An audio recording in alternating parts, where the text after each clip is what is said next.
E vamos falar um pouquinho como é publicar quadrinhos no Brasil. Essa experiência maravilhosa, desafiador. Eu amo essa palavra, desafiador. É desafiador. Assim, publicar quadrinhos no Brasil, eu acho que tem dois pontos de vista, assim. O ponto de vista de tipo, empreendedorismo mesmo, e o ponto de vista que eu tava falando antes, né, da questão da narrativa, de você querer espalhar o que você conta. E eu acho que você tem que saber exatamente o que você quer pensar naquele momento. Porque se for uma questão, por exemplo, não, eu quero ganhar um dinheiro. Eu acho que hoje em dia, por exemplo, a questão de você se autopublicar acaba sendo um pouco mais rentável nos moldes do mercado editorial brasileiro, sabe? Porque aí você, tipo, se você fizer um Catarse, por exemplo, você paga a publicação com o dinheiro do Catarse e depois o que vier é lucro.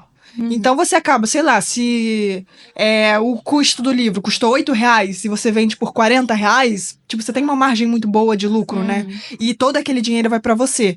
Ao contrário de se você publica pra uma editora, normalmente a prática que se faz aqui é, tipo, você comprar com 50% de desconto pra vender nas feiras e tal, e você ganha, tipo, normalmente 10% do valor de venda da capa, em livraria, mas aí tem o tempo de repasse do dinheiro também.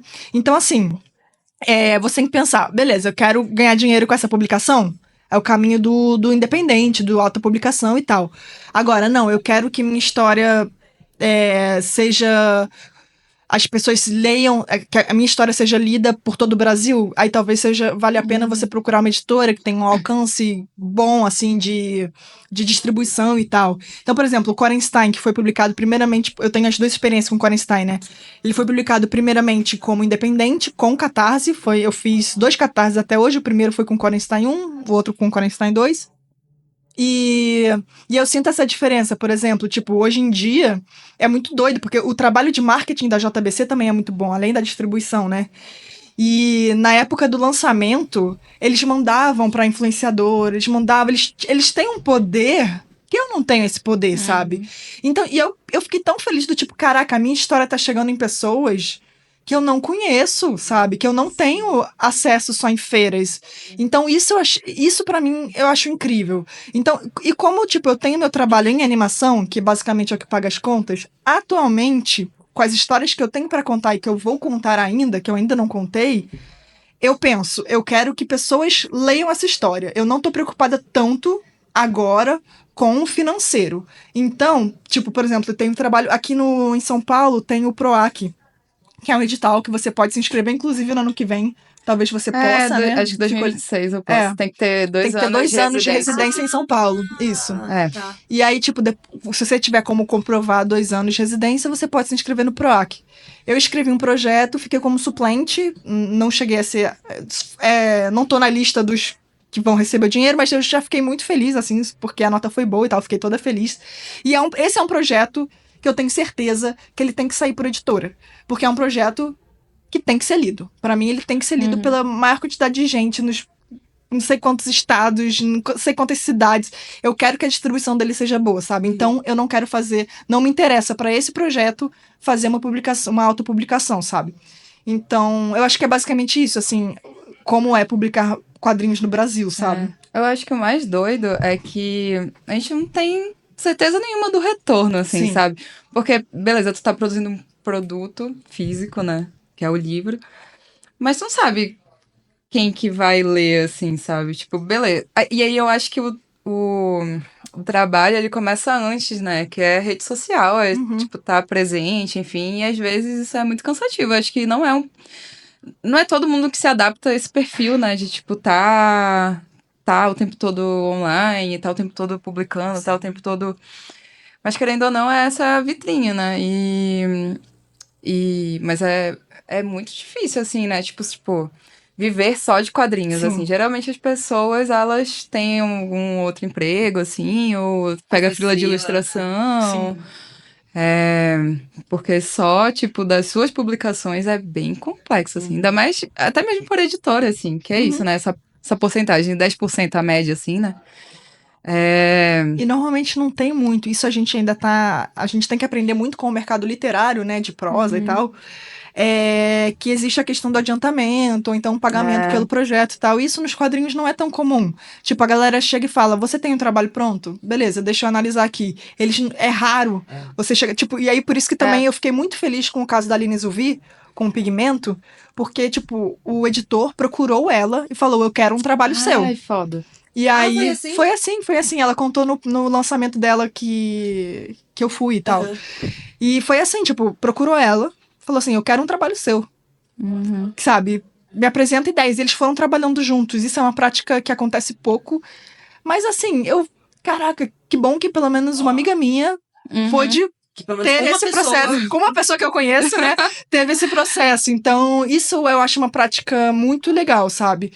E aí muda um pouco, né? Tipo, você tem um projeto pronto aí, tipo, no FIC, por exemplo, que é o Festival de Quadrinhos de BH, muito legal, por sinal, se você ainda não foi, tente ir, mesmo como público.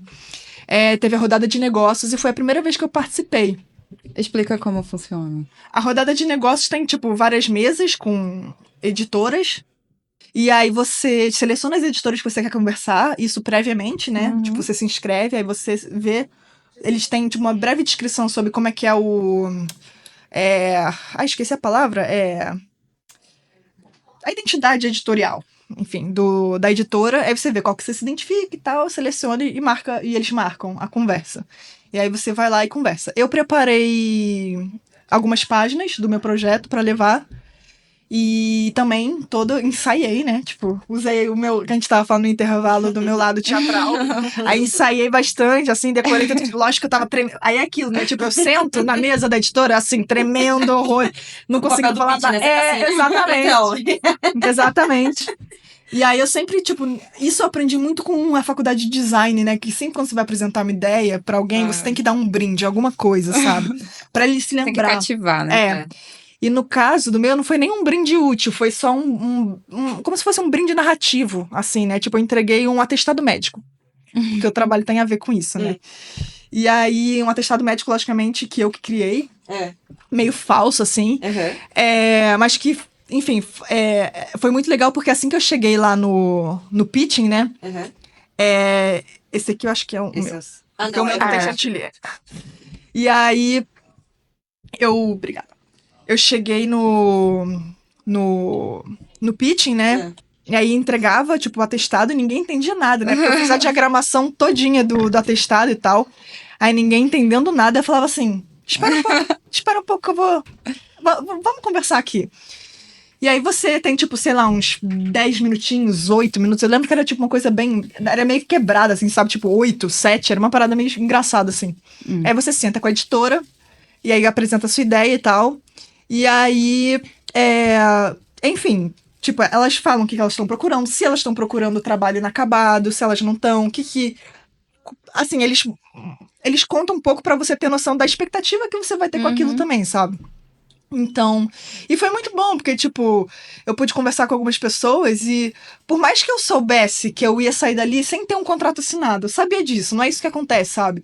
Mas foi muito bom, porque foi a primeira vez que eu coloquei esse projeto na rua, né? E foi, tu tipo, verbalizou, eu verbalizei, tentou vender, né? E foi meio que, tipo, eu me comprometi comigo mesma que eu ia fazer esse projeto acontecer também, sabe? A partir do momento que eu desenhei as páginas, estruturei o projeto, isso também no PROAC foi muito importante também, porque no PROAC eu tive que escrever questões técnicas e vender o projeto também. Então foi muito importante isso, porque realmente é um compromisso que eu assumi comigo mesma, sabe?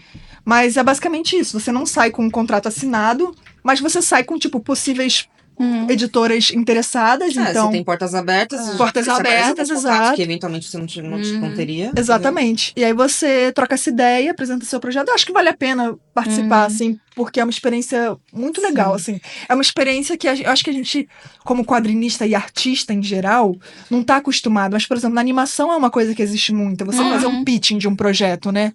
Tipo... O conceito, assim, tentar... Exatamente. Você criar um material para vender o seu projeto, sabe? Na animação existe muito isso, e no quadrinho não existe. Eu acho que é uma prática muito interessante, porque realmente você consegue estruturar. Às vezes a pessoa tem um projeto de um quadrinho e tal, mas não tá bem estruturado, mas tem muito potencial. Se ela parar pra estruturar, talvez funcione, sabe? Então, pra mim valeu muito a pena, assim. Eu fiquei feliz que tu falou que teve essa possibilidade, né, com a linha, assim, de, tipo... Sim. confiamos em você para criar juntos e tal. E eu concordo muito quando tu disse que tem muito a aprender com o mercado literário, assim, porque eu trabalhei numa editora, né, e, tipo, eu achava muito legal essa parte do criar junto com o editor, né, que é, tipo, tá criando a narrativa e, sei lá, uma história é sobrenatural e aí, sei lá, tu tem lá as regras daquele universo e tal, e aí o papel do editor é justamente, tipo, ver quando tem furo de roteiro, ou tem furo de continuidade, ou tipo, esse personagem aqui não podia pular, por que que ele saltou em algum momento, tá? Usar desse verbo. Enfim, tipo, tem essa construção do texto, né? E eu sinto que nos quadrinhos, às vezes tu tem que chegar com um quadrinho pronto, assim, pra ser publicado. E aí fica... Essa é uma coisa também que eu converso não, mas eu escuto, enfim. Já participei de algumas conversas sobre isso, tipo assim, primeiro, uma coisa que eu acho absurdo, mas eu realmente não sabia como que é, se era realmente prática, por exemplo, você não ser pago pelo tempo que você tá desenvolvendo o quadrinho antes.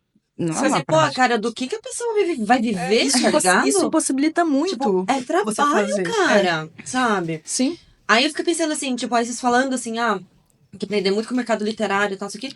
O mercado de quadrinhos, nesse sentido das editoras, acho que ainda tá um pouco... tudo bem que, assim, não é o mesmo volume, não é o mesmo tamanho de mercado de literatura, né, de prosa e tal. Mas, sabe, eu sinto, tipo, assim, tudo bem, acho que muitas coisas estão mudando, já melhoraram com o passar do tempo, mas ainda acho que, os autores ainda vivem em condições muito insalubres, assim, às vezes, assim, sabe? Até mesmo com editoras, assim, tipo... Bastante.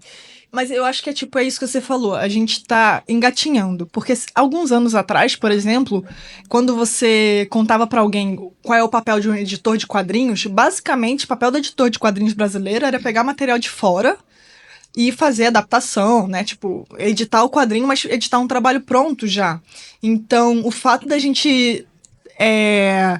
hoje em dia, pensar sobre, tipo, beleza, qual é o papel do editor agora, de quadrinhos, sabe? Tipo, é outro papel de... Tipo, você pode falar, não, é você, tipo, preparar o trabalho de uma outra forma, você conversar com o autor e tal. Eu acho que já é muito positivo. Porque, tipo, é uma questão de... Por exemplo, quando eu falei que eu ia nos eventos lá, adolescente, tá, não sei o quê, e, tipo, eu não pensava em trabalhar em quadrinhos porque eu não sabia que era possível. Nessa época, era isso. O papel do editor era muito de pegar o trabalho lá de fora, sabe? Tem, tipo, os quadrinhos brasileiros publicados aqui, provavelmente, aí eu não tenho certeza, mas eram, tipo, editados por editores não necessariamente de quadrinhos, sabe? Então, eu às vezes fico pensando assim, esses dias eu tava refletindo, eu tava, tipo, nesses momentos que eu sento pra esperar e tô olhando uma árvore, eu penso na vida, e eu tava pensando assim, do tipo, se eu tô na época que eu gostaria de estar, em relação à minha vida profissional, né? E eu pensei, cara, eu acho que eu tô na época que eu gostaria de estar. Porque se eu tivesse alguns anos atrás, provavelmente eu não teria o espaço que hoje em dia eu sinto que eu tenho. Mas se eu tivesse um pouco mais na frente, eu não estaria ajudando a cavar mais espaço. E eu gosto disso também. Então, tipo, é isso. Ainda falta muito pra gente crescer e tá que nem o mercado literário. Mas que bom que eu tô aqui justamente falando num podcast isso, sabe? Ao mesmo tempo, tipo, nos eventos, eu falo quando uma editora, por exemplo, não publica mulher, sabe? Tipo, eu chego lá, faço já protesto que eu já fiz. Então, tipo, que bom que eu também tô numa época que eu posso ajudar, sabe? Então eu fico feliz, assim, tipo... Lógico, tem muita coisa que eu gostaria que fosse diferente, mas... É isso, a gente vai cavando, a gente vai conquistando nossos espaços, sabe? Sabe uma parada que eu penso muito também é que a publicação independente, ela meio que faz com que a editora veja novas formas até de publicação e até de, tipo, conhecer novas pessoas, Total. né? Tipo, sei lá, às vezes a editora vê alguma história e fica, nossa, isso daí não vai ter lucro, sei lá, enfim, não vai vender. E aí, quando tu vê sei lá, no financiamento coletivo, bater uma meta alta, assim, né? E aí, eu acho que tá tendo esses avanços também, porque também tem muita gente fazendo quadrinhos de forma independente, assim, e... Sim. Não sei, eu quero acreditar nisso, né? Pode ser que Não, mas seja. eu acho que você pode super acreditar nisso. E, tipo, foi através do meu trabalho independente com o Corenstein que eu fui chamada pra fazer a gráfica MSP da Denise. Pra quem não sabe, gráfica MSP é da Maurício de Souza Produções, que chama novos artistas pra criarem novas histórias do universo, né, da turminha. E, tipo, o Sidão, né, o Sidney Guzman, que é o editor, ele fala, tipo, que ele me chamou por conta do meu humor que tinha no Quarenstein, porque ele já conhecia minhas tirinhas, ele gostava muito das tirinhas e tal, e ele achou que combinava muito bem com a personagem, sabe? E foi por causa do meu trabalho independente. Sim. Antes da Denise, assim, trabalho autoral, né? Tipo, eu não tinha publicado Sim. nada por editora. Foi, tipo, só independente. Foi Zeladores do Tempo, os 2 Quarenstein. Uhum. E na mesma época eu fiz um trabalho de roteiro pra um outro quadrinho. Então, tipo, que saiu por editora, né? Então eu fico pensando assim, cara, tipo, que bom que também eu tô numa época, né? Que tem, tipo, um catarse da vida. Sim. Que é bem legal, que me possibilita fazer isso, sabe? E que bom que, tipo, tem feiras de quadrinho que são focadas no quadrinho independente, sabe? Eu acho isso lindo, assim. Um dia eu me entrevistaram, né? E me perguntaram o que era a alma do quadrinho, né? O que movia o quadrinho brasileiro. Eu falo, cara, o quadrinho independente. O quadrinho independente, pra mim, é o que move o quadrinho brasileiro. Então, assim, sem o quadrinho independente, eu acho que não teria quadrinho brasileiro, sabe? Eu, assim, nem a Felipe 6, eu tô pouco tempo no rolê dos quadrinhos e tal, não manjo super e tal, mas o que eu vejo é isso, tipo, esse movimento de primeiro publicar o independente, pra depois uma editora chegar e chamar, e publicar, ou republicar, ou coisas assim, né? Sim. Então, por exemplo, a JBC, por exemplo, ela tá só pegando o que já foi Sim. publicado e tá republicando, mas pelo selo da JBC, né? Ou então, mas assim, e é uma editora grande, é uma editora de mangás, assim, né? Tipo, tem as editoras de quadrinhos, né, de apenas de quadrinhos, de HQs e tal, mas elas, querendo ou não, são um pouco menores, assim. Sim, Agora, quando você vai pra uma editora maior, ou então da Companhia das Letras, esqueci o nome, Quadrinhos na CIA. sim. Quadrinhos na Ah, CIA tá. também, né, e tal, então... Mas eu vejo que tem que ter vocês têm que manter uma vitrine, realmente. Cara, e não adianta, tem Gente. que dar a cara a tapa mesmo, tem Cara, que e fazer é- catarse e passar por esse perrengue E todo, é porque isso, é senão muito, não é visto. é muito desgastante, né? Tipo, tem que estar em todas as frentes, assim, possíveis. Tu tem que ser a pessoa que faz o marketing, ser a pessoa que produz, ser a pessoa que, sei lá, faz administrativo, a cólica das planilhas aí. Eu amo planilha. E é muito doido. E eu acho que é isso, tipo, é meio que mesmo, sei lá, tu publicando independente, mesmo tu estando online lá e publicando diariamente, não é uma certeza de que tu vá, sei lá, sustentar, assim, disso. É muito doido, assim, tipo, é um salto no escuro, assim, Sim, bastante. Eu acho que, tipo, e é engraçado você falando isso, que eu falo, a parte que eu menos gosto de todas é carregar a caixa pesada. Eu detesto. Aí Nossa, é é engraçado, verdade. pra essa CCXP, né, eu vou levar como acompanhante o meu irmão mais novo, que é todo fortinho lá. Ele que vai carregar as coisas pra mim, viu, Tom? Sou eu, não. Ele tá sabendo disso já? Ele vai saber agora. Eu vou botar o menino. O menino é jovem. Monstrinho, sabe? Ele vai carregar as coisas pra mim. Vai sim. Vai ficar lá toda de donzela lá, sabe? Mas eu odeio, assim. Porque, tipo, por exemplo, é muito chato fazer várias coisas ao mesmo tempo, né? Mas, por exemplo, eu gosto muito dessa questão de produção. Inclusive, eu já fui assistente de produção pra animação, né? Eu gosto muito da produção em si. Até eu tenho um workshop que de vez em quando eu dou, que é produção pra quadrinhos, né? Que é justamente, eu pego essa minha experiência na animação e também na minha experiência que eu, muito na Denise, né? Que a Denise pra mim foi um grande estudo de caso, assim. E eu mapeei tudo, fiz várias tabelas, não sei o quê, contei tempo, fiz toda uma visualização de dados também. E, tipo, é uma coisa que eu gosto muito. Mas eu gostaria de, tipo, não fazer tudo ao mesmo tempo, sabe? Porque, tipo, beleza, eu planejo, faço todo um cronograma, faço todo um orçamento, faço todo o marketing, faço toda a parte criativa, tipo, de narrativa, de arte, o editorial. Aí depois eu ainda tenho que carregar o peso, sabe? Eu ainda tenho que ficar, tipo, na feira, conversando e sendo carismática 100% do tempo. E, assim, a minha energia social, ela é baixa. Então, assim, se você já passou numa feira e eu tava lá com a carinha baixa, cara, é porque provavelmente é naquele momento do dia que eu só precisava de um cantinho e ficar, tipo, em posição fetal por 30 minutinhos, sabe? Porque é desgastante pra caramba, sabe? Demais. É um universo que eu amo? Eu hoje em dia não sinto que eu saberia viver sem isso, sabe? Porque realmente eu sou muito apaixonada pelo universo independente de quadrinhos, pelo corre dos quadrinhos e tal. Mas às vezes eu só queria justamente alguém pra carregar minhas caixas, sabe? É um trabalho bem independente, mas tudo sozinho. Exato. E é isso, tipo, por exemplo, As caixas metafóricas. tipo, a gente tá falando de teatro. Teatro, você faz as coisas em rolê, né? Tipo, você vai ensaiar, você tá ali com a galera ensaiando. Música, você tá ensaiando ali com a galera. Você, numa social, você pega um violão, toca, tem uma rodinha, não sei o quê. Agora no desenho.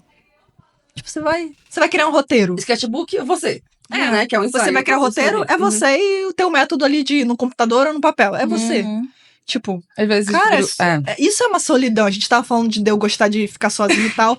Cara, mas isso pra mim é uma solidão, assim. Tipo, eu tenho que trabalhar o tempo inteiro sozinha, sabe? Tipo, e o meu trabalho de animação que fica no Rio. Então eu já sou um home office que fica sozinha. E aí, beleza, eu vou criar um projeto sozinha. Cara... Sabe o que eu tenho feito agora? Tipo, no Quase Tudo São Flores, como foi o primeiro, eu tinha... Sei lá, tinha muita insegurança, assim, né? Pra mostrar para outras pessoas e tal. Então, a primeira pessoa que não era eu que leu foi um amigo meu que me ajudou a fazer o tratamento das imagens. E uma amiga minha que é revisora de foi texto. feito de forma Não, foi analógica? Não, foi no Procreate. Ah, tá. Só que aí ele manjava mais de perfil de cor e tal, Tá. aí, tipo, ele só padronizou, assim. E a minha amiga, que era revisora. E aí, nossa, eu lembro que quando eu dei pra eles lerem, eu tava tão assim, meu Deus, tipo, eu não quero ouvir a opinião deles, assim, tipo, ai, isso foi horrível, assim, tal, não sei o quê. E aí eu ficava muito angustiada. E aí, depois que passou, assim, e, tipo, teve esse feedback positivo, assim, deles e tal, que me deu coragem de, tipo, não, agora já tá, Sim. então eu vou publicar. Então eu acho que é muito importante conversar com as pessoas sobre o projeto que a gente faz, mesmo que ele seja solitário, né, na hora de desenhar, porque de fato é a gente que tá lá, né, desenhando.